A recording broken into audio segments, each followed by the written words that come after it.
Meanwhile, the Broncos ruined Brock Osweiler's homecoming Monday night, getting after their former teammate all night in a 27-9 win over his Texans. Osweiler was just 22 for 41 for 131 yards with no TDs and one lost fumble. Trevor Siemian was 14 of 25 for 157 yards, TD, and no interceptions.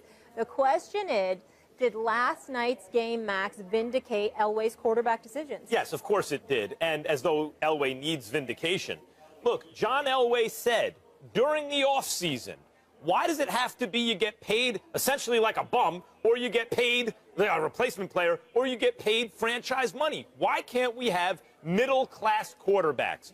Why did he say that? Because the job of a GM in a hard cap league is to properly price commodities, in this case players, draft picks.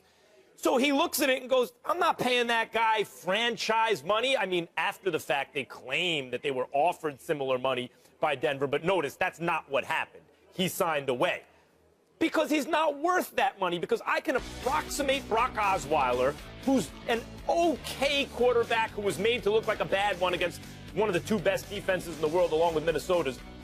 He's an okay quarterback at best. If you have Osweiler, you're probably looking to do a little better, but okay, he can hold it down for now. He's not a great plus, obviously, but he's not going to kill you. He doesn't want to give that guy franchise money. And incidentally, for people who do question John Elway, shouldn't you be done questioning his judgment by now? I mean, you can say, hey, I wonder if that's the right decision. Time will tell. Everyone makes mistakes. No one's perfect. But doesn't he deserve the benefit of the doubt? Think about the decisions John Elway has made, starting with turning down the Colts, holding out for the Broncos as a player, using baseball as leverage, sticking around till he got a running back, winning 2 Super Bowls, retiring on top of the world, drafting a defense, winning first with signing Peyton Manning, winning with the offense but no defense, winning with the defense but no offense. Like, at what point do people wake up and realize the dude has really good judgment, and it's showing again here? Well, first of all, I think you're jumping the gun just a little bit.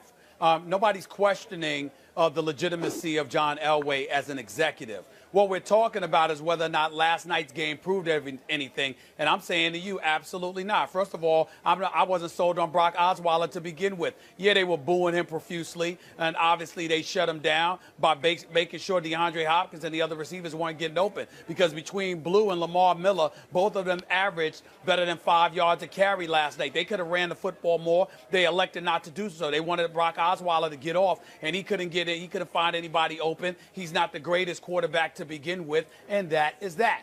But when you talk about Denver and Trevor Siemian and whether or not the Denver Broncos have proven anything, need I remind y'all that at 5-2, there are 9 games to go for the Denver Broncos. 2 are against the Oakland Raiders. 2 more are against the Kansas City Chiefs. 1 is against the San Diego Chargers team that has already beat them. All right? That's 5 games. Another 6th is against the New England Patriots. And then you look on the rest of their schedules, there's 2 gimmies, albeit on the road against Jacksonville and Tennessee potentially. And, of course, there's a game against Drew Brees. And New Orleans has no defense. They might as well be called the Aints instead of the Saints. We understand that. But in the end, what it comes down to is that you're talking about 6 legitimately or potentially 7 games where we're going to see what Trevor Siemian is made of. We know what Emmanuel Sanders and Demaryius Thomas can do. We know what C.J. Anderson and this kid Devontae Booker can do in the backfield because they've been doing it, and we know they're tried and proven. The offensive line is a bit suspect at times, but they've been better this year. But in terms of Trevor Siemian and what he's going to be able to bring to the table, a legitimate argument can be made that the jury is still out. And until I see him against division rivals and how he performs under that duress, then I will pass judgment. Until that moment in time, I'm not sold on him. Let me just tell you what's going to happen. They're going to win double-digit games. They will make the playoffs. Trevor Siemian will be their quarterback. Now, will they win the Super Bowl? Probably not, because even the best team in football doesn't necessarily win the Super Bowl in a given season. But will they win a playoff game? Will they make the playoffs in advance? Oh, very likely. And even if you think that Osweiler raised your chances a little bit of getting deeper into the playoffs, which, and I know, look, Siemian wasn't facing nearly the defense Osweiler was facing yesterday. Siemian looked good. I mean, one of the reasons that we talk about Dak and we talk about Wentz a lot, because it's this draft that they just got picked in, and Siemian was the previous season. And Simeon doesn't look as talented as those guys, but he's kind of doing what they're doing, taking care of the ball, making smart reads, getting it out quickly, all that stuff. I mean, he's looking pretty good. But even if Osweiler gave you some small premium over Simeon this year as the GM of a team to avoid being locked into years of a bad contract, which for years lowers your odds every year that you could be a good team, versus this guy who, even if you decreased your odds this season a little bit, you've shown the ability to put together a team in various ways, in various constructions that can compete. And now going forward, you got that extra money to spend everywhere else. It's still the right decision.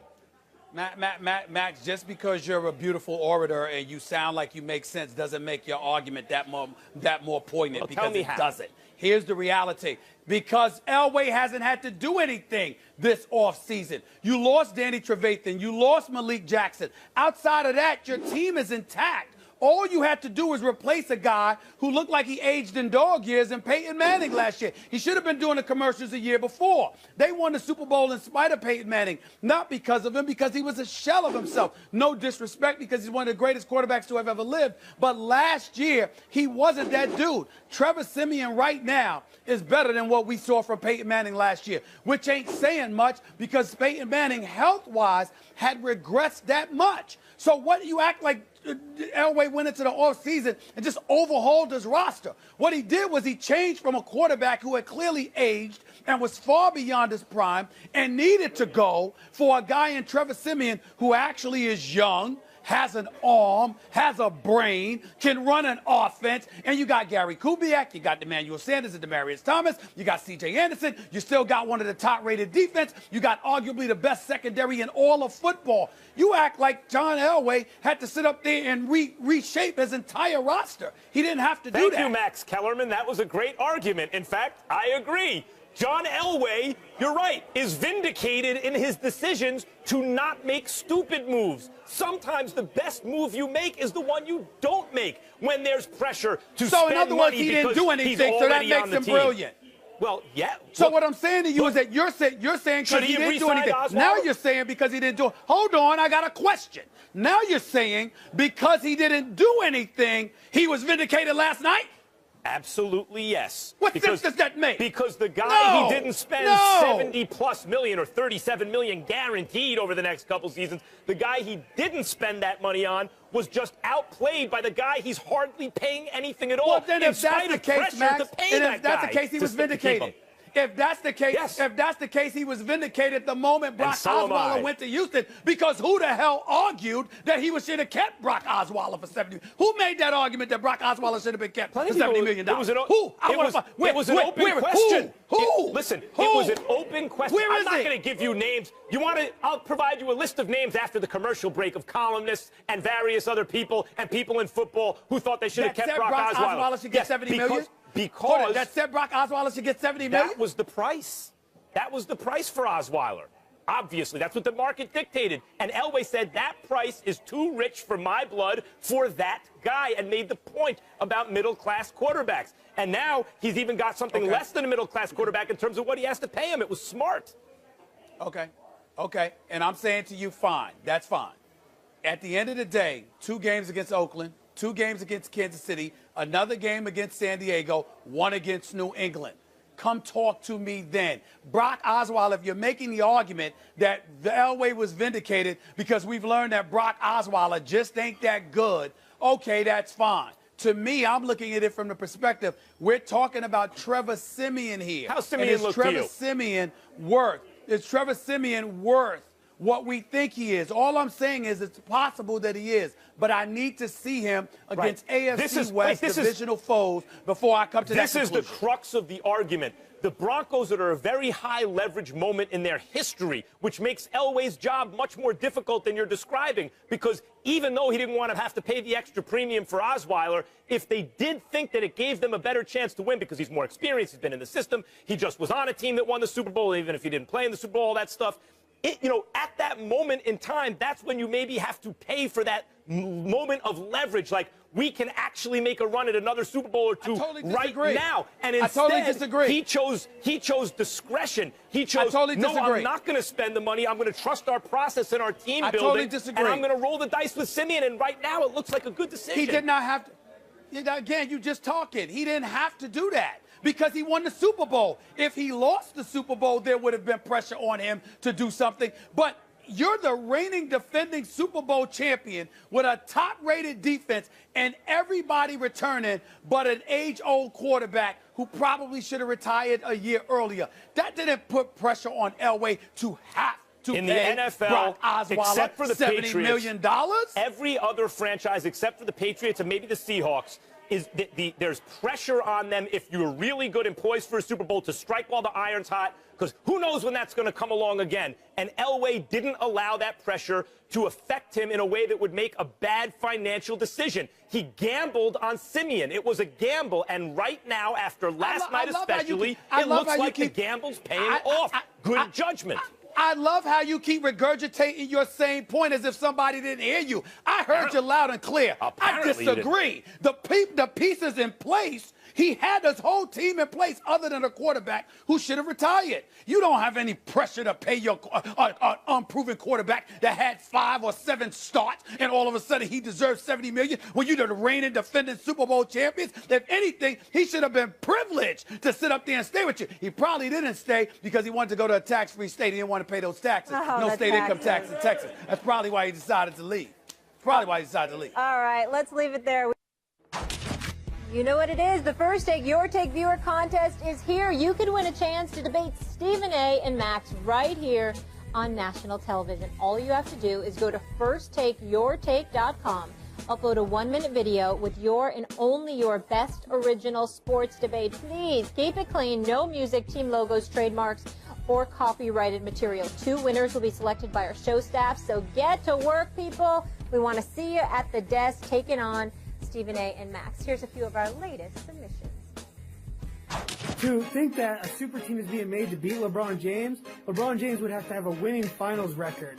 He's given away more rings than he's earned. Nobody really cares about beating LeBron James. And then on the other hand, you got to say that there's no one person that can answer for LeBron James. I beg to differ. You got to look at Kawhi Leonard, what he's been doing since the 2013-14 season. He's the only person who ever held LeBron James from going to the free throw line for a whole game. Let's look at Kevin Durant, who could have joined Miami, could have joined Boston, could have started amazing franchises there, but no, he had to already join an established franchise to have a secure bona fide route to the NBA Finals, which I'm sure we can all agree Warriors are going to the Finals again. No, LeBron, you are not the reason that the sun rises in the morning. You're not the reason the sun sets in the evening. The world does not revolve around you. People play in the NBA and try to win championships. Stephen A., what do you think? I wasn't that impressed. With those. First of all, 2 dudes, especially one dude with the white shirt on, was all wrinkled and everything, looked like he just woke up. You know, there was another dude that looked like he was trying to look like Allen Iverson with a blazer on, with the braids, and you know, there's only one AI. So I had a problem with them, and nothing that they said truly resonated with me. I'm here in Cleveland, Ohio, with hype fans. I don't have time to be watching folks that's not bringing it. If you're not going to bring it, don't do the damn video. I'm telling these people, I'm watching the videos every day. I'm judging them accordingly. And I wasn't very impressed with those videos. I was very disappointed with those videos that I just saw. They almost reminded me of how Max can be sometimes. How dare you? Now, see, there are 2 things in this business. This business is a lot like the hip-hop game in the sense that up here you're an MC. So what counts? It's the lyrics and the delivery, right? Who spits the flyest, basically, like the actual content of what you're saying, who has the best of that, and then how much flavor do you bring? And I have to agree with Stephen A. Smith for once on this show. The content, the lyrics were all right, and the flavor was okay. You got to have one or the other, or preferably both. I appreciate everyone submitting, though. Tough crowd here. Well, listen, no, wait a minute. You go ahead and you appreciate them all they want. I had this, you know what, I put together this contest because I wanted to give the people a voice. You're going to take time out to be on national television with your video. You need to bring it. And they didn't bring it. I saw some. I've seen some on Twitter. Am I lying? I've seen some on Twitter. They got to bring it. On Twitter links, people tweeting at me that are fire. That are fire. That wasn't all the videos, all of it. We've loved all the videos that came in until today.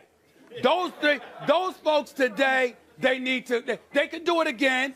Their game needs to step up, period. All End of discussion. right, all right.